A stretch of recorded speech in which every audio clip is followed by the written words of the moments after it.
So kasama sa binayaran namin yung may entertainment kada gabi.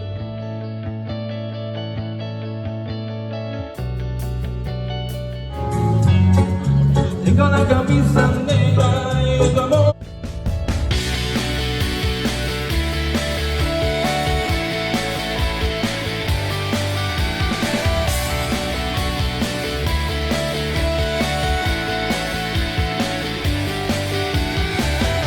Iba-iba pala yung mga show dito at saka palabas paggabi. Ang dami.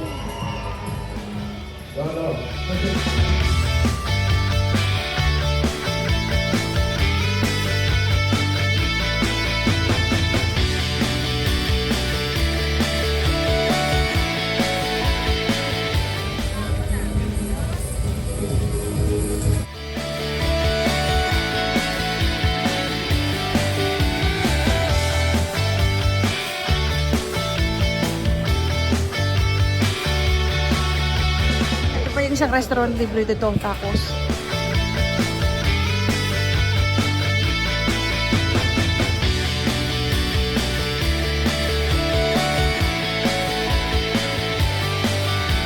Yung restaurant na yan, tacos ang sinuserve nila. Special yan, dine-in. Kasama siya sa Eat All You Can restaurant pa. Uy, may mga vendor.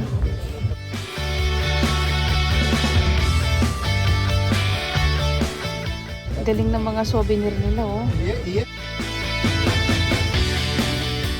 Magkano kaya to?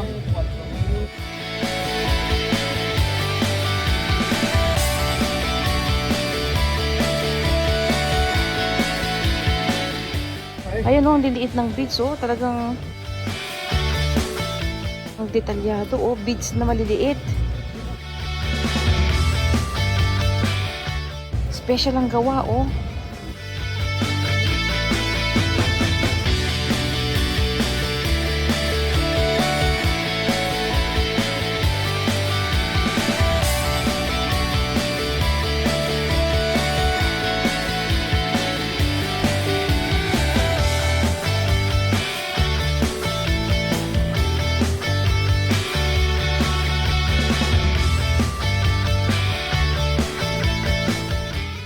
Beads ang gawa nila, oh, yung maliliit na beads, oh.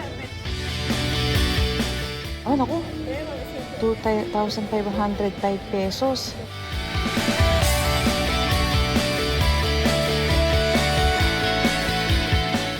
₱7,500.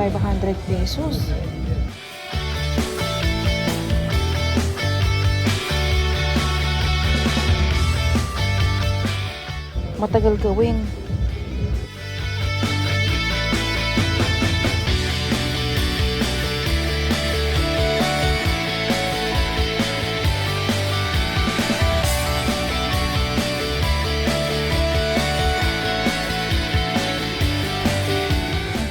Souvenir nila, o yari sa beads, pinagdikit-dikit sa beads.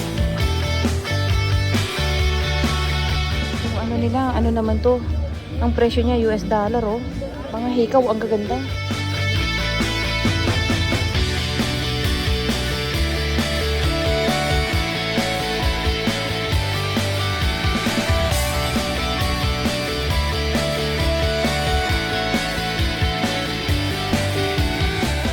Yung bar na yan, libre pa rin yan sa Drink All You Can. Ayun, may souvenir pa doon.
dito. Halos marami sila tequila, oh.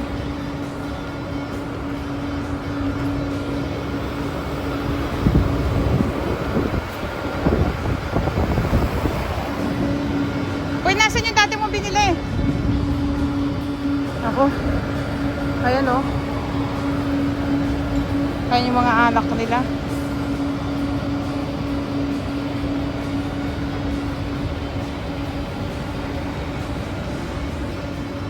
Ay mga ano nila alak, oh. Patron, Reposado de Patron, Cabrito. Reposado Cabrito. Ano parang ano kaya ibig sabihin ng Reposado? Silver Patron Tequila, 100% tequila daw. 769. So nasa ano siya? 21, 22. Nasa 2,300 pesos sa pera natin. Ito mga gantong tequila nila, 100% daw. Silver Patron Tequila, 100%. Ito yung nabili kong tequila. Pinakamahal daw na tequila. 1,600 pesos sa pera natin. Yan. So, bumili tayo ng alak kanina sa sa Walmart, Pakabol, dun sa Asay Pasos sa grocery. Ang halaga ng alak ay itong dalawang ito, pareho siyang nakasila. 800 Mexican money. Halos 800 na siya, kulang na lang siyang 2 ata kung 3 para maging 800 siya. Sabihin na natin 800 Mexican, so sa Canadian dollar ay sa Philippine peso, sa Philippine, i-convert natin siya sa Canadian dollar, $60 siya.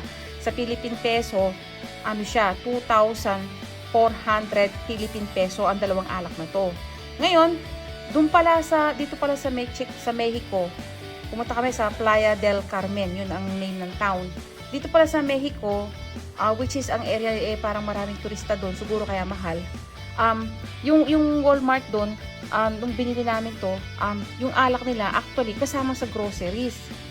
Naka-display kasama ng mga grocery yung alak nila. Regular grocery nandun lang. Pero ang nakakaano lang doon, yung pinakamahal nilang alak which is ito sa Mexican money nila, dapat 699 pesos, almost na siya, Mexican pesos 699 Mexican pesos. So halos na siya, sa pera natin, bali nag-sale siya 550 na lang yata kung 500 Mexican money. So yung palang halagang yon, i-multiply yon ng 3. So, 550 times 3, nasa 1,700 pesos siya. Pag pala medyo mahal na yung alak nila, yung 1,700 pesos na yun, at saka yung mga 1,000 pesos sa pera natin, Philippine peso, hindi na pala nakadisplay sa stante nila sa may main grocery store nila. Nandun na sa may customer service nila, nakatago. So, nakadisplay yung kahon lang. Ngayon, yung kahon na yun, dadalhin mo, pagkabayad mo, babayaran mo sa kahera, di ba? Pupunta ka pa doon sa customer service para lang i-claim mo yung laman. Kahon lang yung dala mo.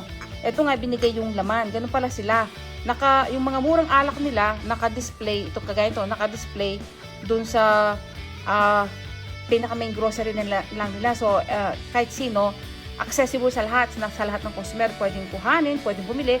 Pero ito, siya, nakatago, kahon lang ang naka-display pag pala medyo mahal. Ganun sila. Yun ang unang napansin ko, yung kakaiba. Kasi sa Canada, hindi ganun Pag alak, hindi talaga siya kasama sa groceries. Meron siyang special aisle pag alak, meron siyang sariling store. Bawal ipaghaluin yung mga grocery items sa mga alak. Bawal na bawal dito sa Canada. May kailangan kasi yung meron silang age restriction. Yung alak nila sa Canada, hindi accessible sa mga 18 and under. So, yung under 18 pala. Under 18 years old, hindi accessible, kailangan pa ng ID. So, hindi sila nagdi-display ng mga alak kahit sa grocery store.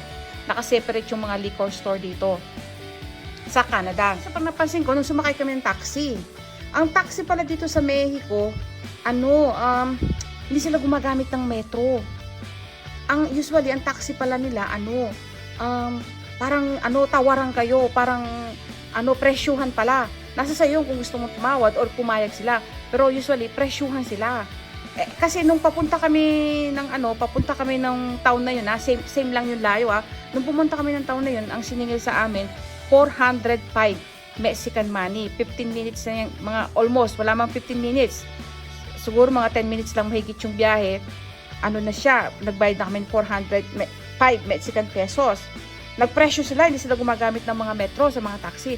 Tapos, nung pabalik na kami dito sa lugar, dito sa hotel, which is just the same, same lang yung layo, eksaktong-eksakto.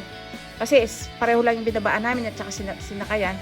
Alam niyo kung magkano presyo nila. Nagpresyo na naman ulit sila, 450 Mexican pesos. So, mas mahal siya ng 45 Mexican money this time.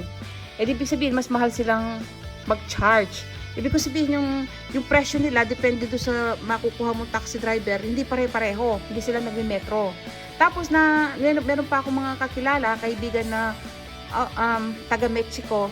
So, sinasabihan ako na ang taxi daw dito sa Mexico ay talagang mahal silang mag-charge. Super mahal daw.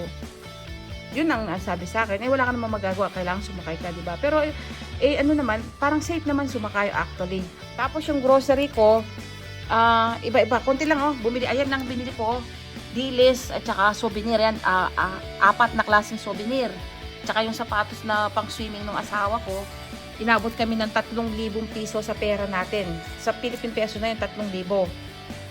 Medyo okay na rin yun, hindi na ganun kasama, medyo mura na rin. Tignan nga natin kung meron silang tax. Meron din silang tax. Ang tax nila parang 11.5%. Parang VAT din, mataas lang sila. Di ba sa atin, nang alam ko, ang value added tax sa Philippines, 10%, di ba, ng binili mo.